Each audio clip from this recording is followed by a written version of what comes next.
What's up, folks? Welcome to Woodworking Against the Grain. We're in the kitchen this evening. I got a treat for you. We're going to make semi-homemade chicken pot pie. The reason I'm calling it semi-homemade is because I didn't go out and kill the chicken. I didn't milk the cow for the milk. I didn't churn the butter and all that, but we're going to do some shortcut tricks here. We've already got our pie crust made. We're going to roll this out, put it in our pan, blind bake it for about 10 minutes to get it brown. Then we're going to cook our filling for this off-the-chain chicken pot pie and pour it all in there. And it's going to be really good to eat. So don't run off. Stay right there with us. We made these pie crusts back a few weeks ago. They've been in the freezer. You can do that. Make if you want the recipe for this pie crust, go refer back to my fried pie recipe, and you'll find that, I think. If you want to make these up ahead of time, you can make them right now if you want to, but you can make a bunch of these up ahead of time, and when you get ready to make something, you don't have to go to all that trouble. It's already done. This one is already rolled out to some degree. Now we're going to put just a little bit of flour on this mat here just so this don't stick quite too bad. Flop this over here on it a little bit. You don't worry about it being crumbly because you just kind of stick it right back together and put a little bit of flour on top of it there just so it don't stick too bad, and put a little flour on your rolling pin there. This is a walnut and maple rolling pin that I made out in the shop. We're going to just roll this out to about the thickness we want it. It's a little bit thick for what we're doing right now. We're just going to roll it out a little bit more. Put that in our pie pan that we're going to cook this in. And then we're going to bake that in the oven for about 10 minutes till this gets kind of brown. If you don't bake this first and you put all that filling in there, it'll be soggy, and you don't want that. So just go ahead and bake this like you would bake a pie crust before you put coconut pie filling or chocolate pie filling in it. Just called blind baking. Put your oven on about 450 for about 10 minutes, and you got it done. I'm going to go ahead and put this in our pan, and we'll be right back. All right, while our crust is blind baking in the oven here, we're going to go ahead and start on our filling. I'm going to zoom the camera in on the skillet and off of me so you can see what's going on here, and we'll get this started. There's several ingredients that's going to go in this, and they need to go in there in a certain order so they all get to about the same doneness, and some of them don't get more, overcooked, while some of them are still undercooked. We want this to fall into place just right. So I'm going to zoom in and then show you how we're going to saute this all together. All right, we're going to start out. Put a pretty good fire under this skillet, about medium-high heat. We're going to drizzle in a couple of tablespoons of some good olive oil right there. To that olive oil, we're going to add about 3/4 of a cup of chopped yellow onion. We're going to let that onion cook till it's just kind of translucent, just a little bit clear. Then we'll add some more stuff.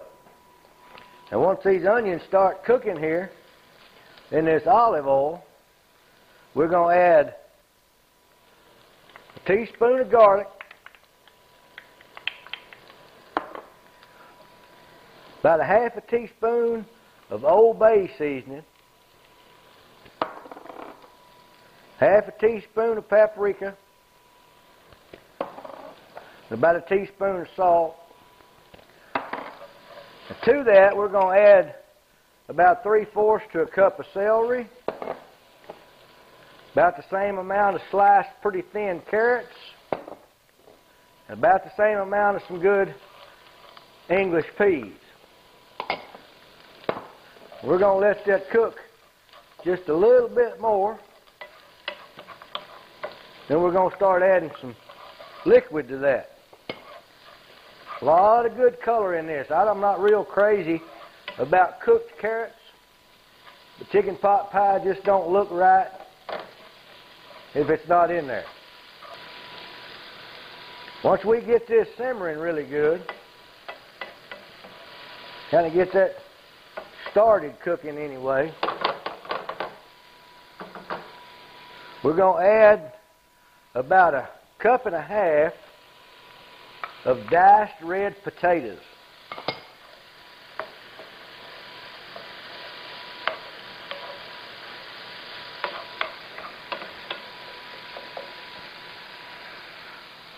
We're going to add 1 can of cream of chicken soup.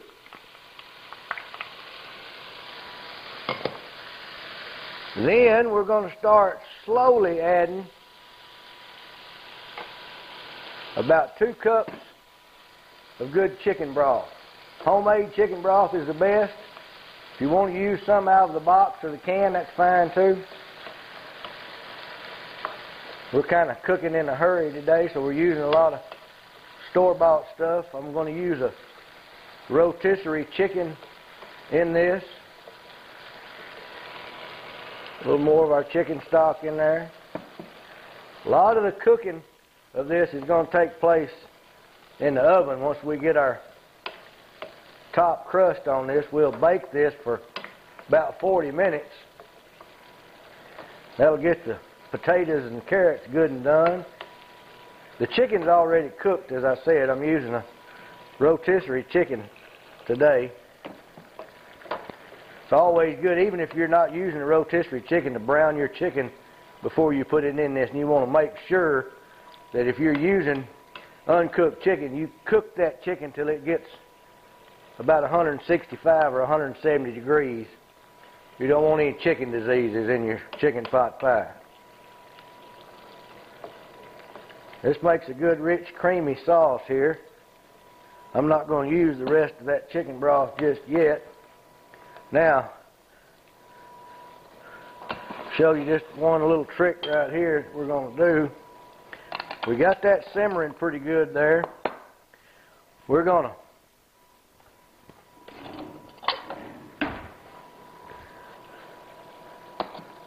put about 1/2 stick of butter in this and let it melt.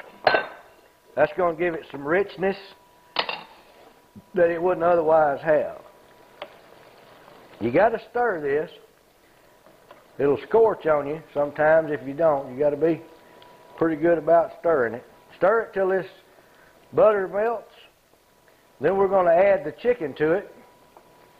We'll be ready to pour this in our blind baked pie crust.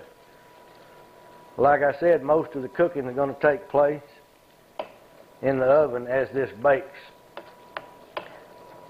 We'll get all this butter melted, and then I'm going to pour this in this pie crust. Then we're going to roll out our top crust, put it on there, and then we'll be ready for the oven. Don't go away. It's melted there, and we're going to put some black pepper in this, however much you like. If you like a little, put a little. If you're like me and you like a lot of black pepper, just load it up.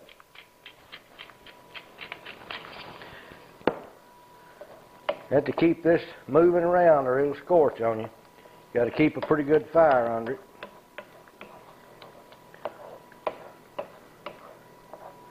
Once you put that cream-based soup in there, the tendency for it to scorch goes up quite a bit.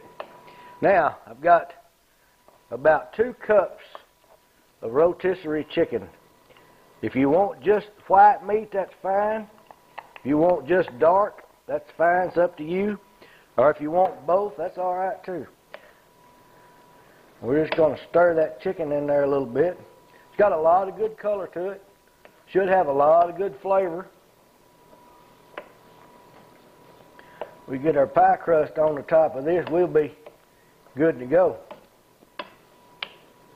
Now I'm going to pour this up into our bottom crust.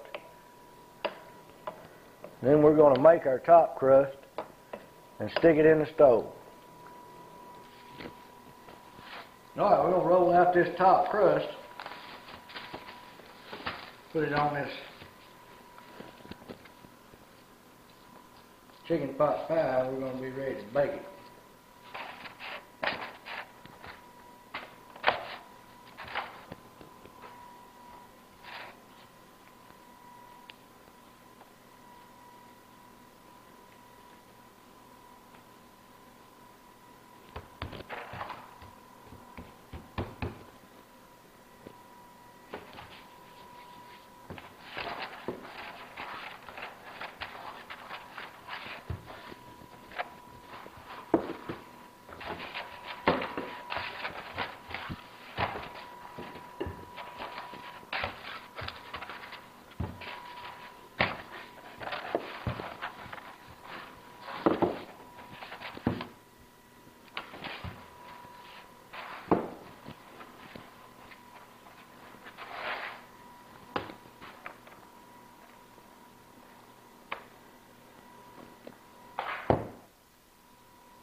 Sometimes I have crust difficulties.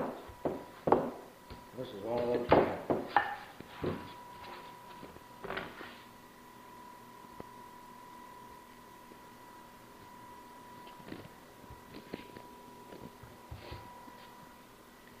Got it on there. Now we need poke a couple of vent holes in it with a fork so the steam can get out. We're going to put this in a 350-degree oven for about 40 minutes, maybe 45, and it ought to be yum. Oh. Alright folks, we got our chicken pot pie out of the oven. Here's the ugliest crust I've ever seen in my life, but it's going to be good to eat. We're going to taste of it here, see how we did. Try this recipe sometime when you ain't got anything better to do. Let me know how you like it. That's still really piping hot. You want to, when you take that out of the oven, you want to let it rest for about 10 minutes. Let all those flavors kind of simmer down and some of that steam to evaporate before you put any of it in your mouth, because you burn the hair off your tongue. See if this is any good here.